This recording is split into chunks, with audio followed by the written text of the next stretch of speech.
آپ حیران ہو جائیں گے، اس میں بعض باتیں ایسے کہ آپ حیران ہو جائیں گے. یہ 1400 سال پہلے کا خطبہ ہے. اس خطبے کا عنوان ہے سلاح اہل الخراسان فی آخر الزمان، اہل خراسان کا اسلحہ آخری زمانے میں. یہ کتاب کا ٹائٹل پیج ہے جو بیروت سے چھپی ہے. ماذا قال علی علیہ السلام فی آخر الزمان الجفر الاعظم وتہیج جموع اصحاب الرایات السوداء وینصبون نارا عظیمۃ اسمها صارخ. یہ صارخ لفظ یاد رکھیے، بھی بتاتا ہوں کیا ہے. کالے جھنڈے والوں کی جماعتیں، رایات السوداء، رایت کی جمع ہے رایات. مولا فرماتے ہیں کالے جھنڈے والوں کی جماعتیں جوش و خروش کے ساتھ اٹھ کھڑی ہوں گی. وہ ایک نہایت عظیم آگ بھڑکائیں گے. دیکھ رہے چاروں طرف، وہ ایک عظیم آگ بھڑکائیں گے جس کا نام ہوگا صاروخ.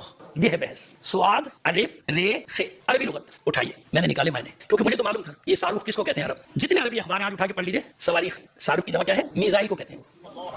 کہ ایرانی صواریخ نے، صواریخ الایرانیہ. صاروخ کے الگ معنی بھی ہیں، مجھے بہت سارے معنی. واو کے ساتھ جب آتا ہے صاروخ تو اس کا معنی ہے میزائل یا راکٹ. یہ آج کی عربی میں، وہ پرانی نہیں، جدید ہے. تو اس زمانے میں تو تھا ہی نہیں نا. امام نے یہ لفظ استعمال کیا تھا اس زمانے میں، اس کے جس کو کہنا چاہیے سخت ہوا یا گرم ہوا، جس کے لیے استعمال ہوتا تھا صاروخ سب چیز کے لیے. لیکن آج صاروخ کس کو کہتے ہیں عرب؟ یہ دیکھیے اس میں لکھا لغت صاروخ عام میں عربی اردو کے معنی میں صاروخ، اس میں میزائل. صاروخ کے معنی کیا لکھے اس میں؟ واو کے ساتھ، لیکن پڑھنے میں وہ واو کو گرا کے کیا پڑھتے ہیں؟ صاروخ. پھر کہتے ہیں اس کی جمع مثال بھی دیتا ہے ترکیب الصواريخ بالطائرہ، ہوائی جہازوں میں راکٹوں کو نصب کرنا. یعنی یہ بھی نہیں کہ میں کوئی اپنی طرف سے کوئی تعویل کر کے آپ کو بتا رہا ہوں، نہیں یہی معنی ہے. جبکہ جب مولانا نے استعمال کیا تو اس وقت یہ معنی نہ کسی کو پتا تھا، لیکن آج وہی لفظ نام استعمال ہو رہا ہے جو مولانا نے 1400 سال پہلے رکھ دیا تھا.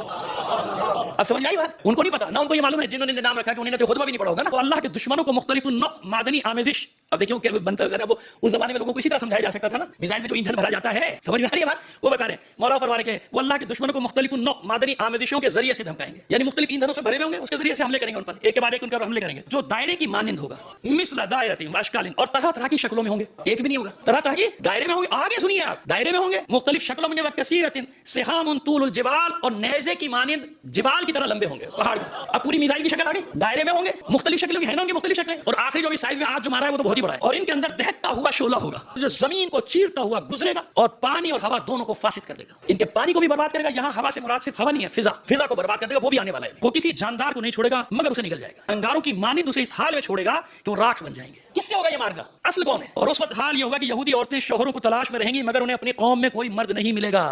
فی خلۃ من الارض العجیب، اس کا ترجمہ تو میں ابھی کروں گا. یہ تو عجیب بات ہے. ان کی حالت یہ ہوگی کہ وہ زمین کے کسی نشیب یا گوشے میں اکٹھے ہو جائیں گے.